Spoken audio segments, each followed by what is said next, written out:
Assalamualaikum warahmatullahi wabarakatuh. Perkenalkan, nama saya Siti Kustriah, Bidaiswara Pusdiklat Tenaga Administrasi.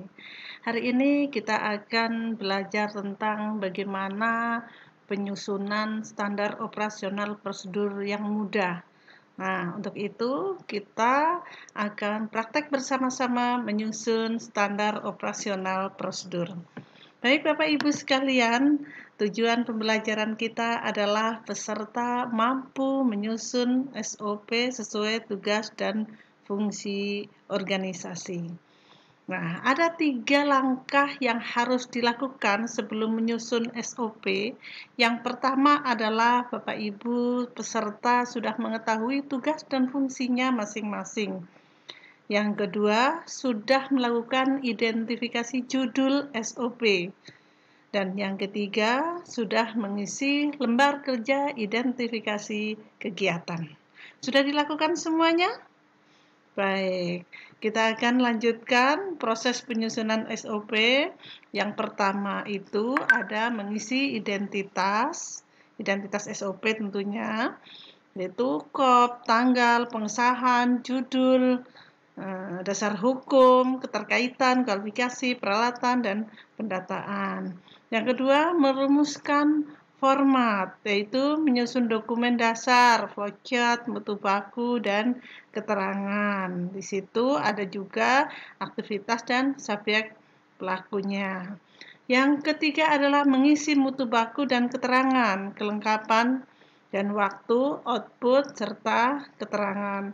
Dan yang terakhir adalah menyusun kelengkapan dokumen.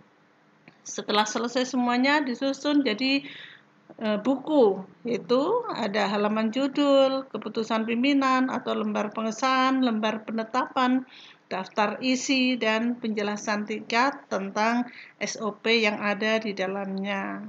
Baik, ini adalah contoh lembar identitas. Bapak Ibu sekalian, silahkan ambil buku atau laptop langsung. Kita akan praktek bersama-sama bagaimana menyusun lembar identitas. Ini adalah SOP bagian depannya.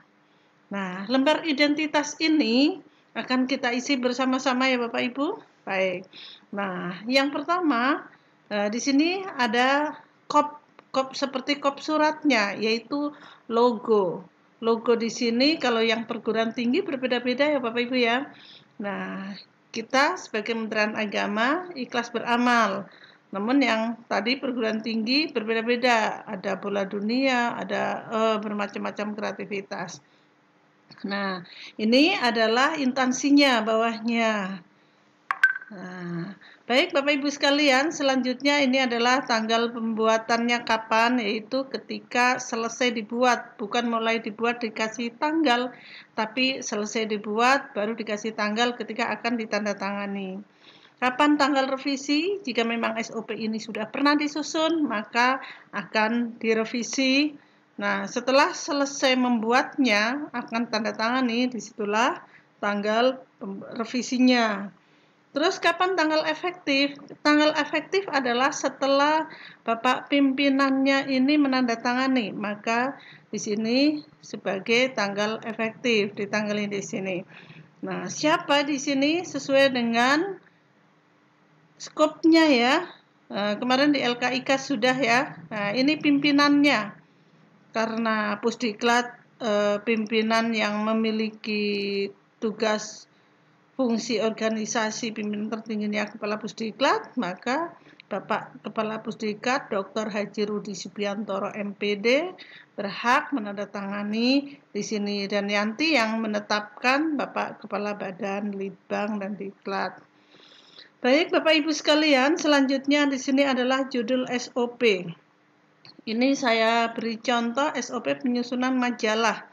Nah, Bapak Ibu silahkan sesuaikan dengan judul SOP yang sudah diidentifikasi kemarin. SOP apa? Untuk praktek hari ini cukup satu judul SOP saja, mudah-mudahan bisa semuanya kita laksanakan. Nah, selanjutnya dasar hukum. Dasar hukum di sini adalah dasar hukum yang terkait dengan judul SOP, bukan dasar hukum penyusunan SOP, tapi dasar hukum sesuai dengan judul dalam SOP.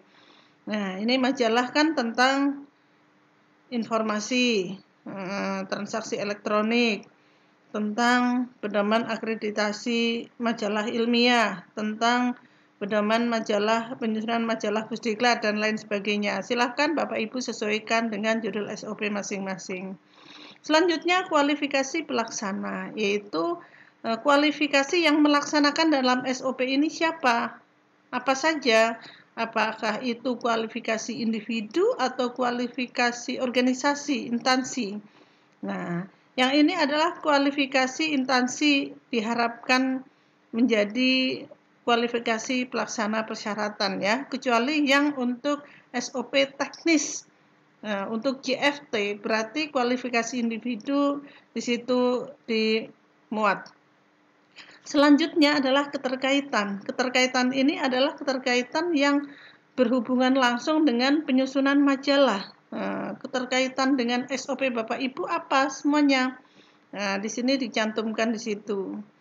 Selanjutnya adalah peralatan atau pelaksanaan, yaitu peraturan perundang-undangan, pedoman penulisan, dan lain sebagainya. Apa peralatan atau kelengkapan untuk melaksanakan penyusunan majalah? Apa peralatan untuk melaksanakan SOP-nya Bapak Ibu semuanya? Silakan disesuaikan.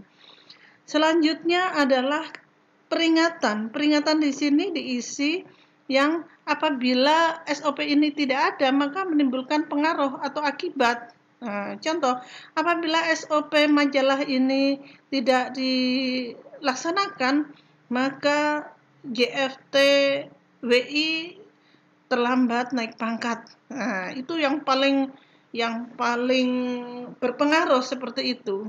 Yang kurang berpengaruh, jika SOP majalah ini tidak dilaksanakan, maka majalah tidak terbit pada atau sesuai jadwal yang telah ditentukan. Itu boleh, tapi tidak terlalu berpengaruh. Efek yang paling berpengaruh apa akibatnya, itu yang paling baik untuk peringatan. Selanjutnya adalah pencatatan atau pendataan.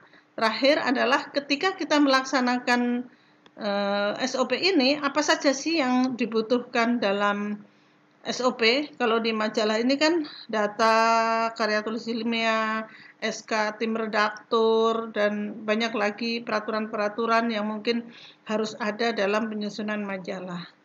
Nah, perhatikan ini yang sering salah oleh Bapak Ibu, logo KOP sesuaikan dengan KOP instansi masing-masing ya, yang pertama. Yang kedua sering salah adalah tanggal dan pengesah. Tanggalnya kapan, rata-rata orang mulai membuat itu di tanggal sekarang, sehingga dalam satu periode pembuatan tanggalnya beda-beda, mulai Januari padahal ditandatangani atau selesai bulan Maret. Itu ada yang Januari, ada yang Februari, berbeda-beda padahal satu periode penandatanganan. Jadi kapan ketika mau ditandatangani, disitulah kasih penanggalan. Nah, dasar hukum, kualifikasi, keterkaitan, peringatan, dan pendataan itu juga sesuaikan dengan SOP Bapak Ibu semuanya. Baik Bapak Ibu sekalian, mudah-mudahan untuk lembar identitas tidak ada yang kurang jelas. Kalau memang ada yang kurang jelas, kita bisa diskusi di JMS kita, ataupun kita bisa diskusi via grup e-learning kita di Zoom juga bisa nanti. Nah, merumuskan format SOP-AP berdasarkan identifikasi prosedur. Nah, sekarang untuk membuat flowchart kita harus menyiapkan dulu mutu baku dan keterangannya nanti apa. Hitung aktor, oh kira-kira berapa orang pelaksananya. Terus dibuat draft flowchartnya, garis-garisnya, berapa kolom, berapa langkah. Ketika kita sudah menyusun LKIK, tinggal dihitung saja pelaku dalam LKIK itu berapa, langsung diurutkan pelaku 1, pelaku 2, pelaku 3, pelaku 4. Aktivitasnya tinggal disalin, oh berapa langkah aktivitas, oh berarti membutuhkan kotak berapa sesuai dengan LKIK yang sudah disusun. Masukkan simbolnya. Nah, ketika sudah jadi semuanya, kita mengenal 5 simbol, maka masukkan simbol-simbol sesuai dengan langkah dan subjeknya. dan terus isi mutu baku dan keterangannya. Ini contohnya draft flowchart-nya. Ini tinggal pindahkan dari LKIK full, pindah semuanya. Nah, yang di LKIK itu masih ada subjeknya, langsung pindahkan ke sini. Karena ini yang pertama kapus, maka kapus. Jadi tidak boleh karena jabatan tertinggi maka harus dilihatkan di depan, tidak, tapi disesuaikan dengan aktivitasnya. Nah, sesuaikan pelaksana atau urutan berdasarkan urutan langkah, bukan jabatan tertinggi. Ini karena sering banyak yang salah. Baik, Bapak Ibu sekalian, ini contoh draft flowchart-nya. Nah, tadi sudah dipindahkan full semuanya. Nah, selanjutnya ini yang tadi disilang-silang dipasang flowchart-nya, pasang simbolnya. Ada 5 simbol ya. Simbol mulai, simbol kotak atau proses, simbol keputusan jika ada iya atau tidak atau memutuskan, simbol proses sama ya, dan simbol menutup atau menyelesaikan atau mengakhiri sama dengan simbol mulai atau simbol kapsul. Dan ini garis penghubung. Ini jika ada tidak, ini harus ada tidak ya. Ini ya, garis penghubung. Baik, Bapak Ibu sekalian, kita lanjutkan untuk ke bagaimana mengisi mutu baku atau keterangan. Ada kelengkapan, ada keterangan, ada waktu, kapan waktu, lamanya, dan output. Nah, satu waktu lamanya, nah, ini yang sering banyak yang salah. Ya, ketika melaksanakan pekerjaan berapa lama rasionalnya untuk diselesaikan, bukan biasanya Bapak kepala saya itu sampai seminggu. Nah, padahal ketika melaksanakan satu aktivitas itu hanya cukup dengan menit, 30 menit, maka tidak boleh mengukur dengan 5 hari atau 1 minggu dan lain sebagainya. Nah, ini kelengkapan bahan tayang diperlukan. Nah, bahan yang diperlukan adalah dokumen, misalnya formulir, lembar kerja. Nah, ini untuk kelengkapannya. Terus untuk keterangannya ini jika ada, terakhir ya.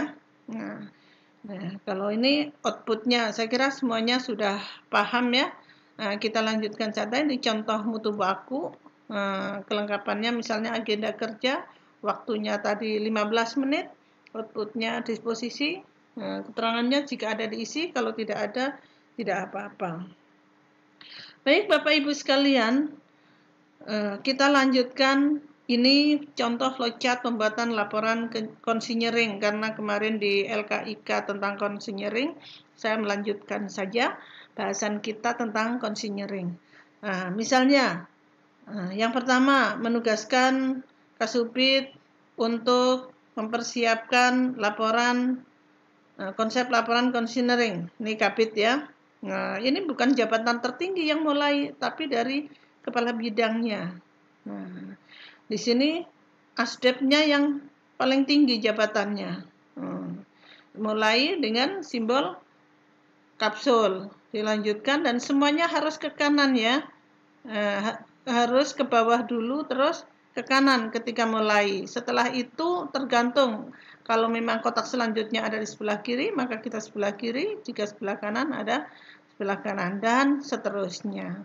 Ini kelengkapannya, ini waktunya, dan ini outputnya. Biasanya output ini sebagai syarat kelengkapan untuk langkah berikutnya. Ini syarat kelengkapan langkah berikutnya, dan seterusnya. Ini keterangannya. Jika ada keterangan, misalnya, oh ini yang ketiga, mengumpulkan dan menyerahkan bahan konsinyering kepada Kasubit. Ini terkait dengan SOP pengumpulan bahan, karena dalam pengumpulan bahan ini banyak yang harus dilakukan, maka ada SOP tersendiri. Nah, itu dicantumkan dalam keterangan. Baik, Bapak Ibu sekalian, itu tentang praktek penyusunan SOP.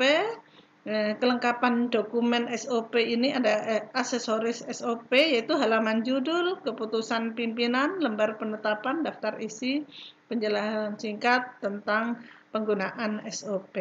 Demikian dari saya, kita lanjut di diskusi untuk memperjelas tayangan ini. Dan ada pendukung PowerPoint slide presentasi pada program LMS. Terima kasih. Cukup sekian. Mohon maaf jika banyak kekurangan. Assalamualaikum warahmatullahi wabarakatuh.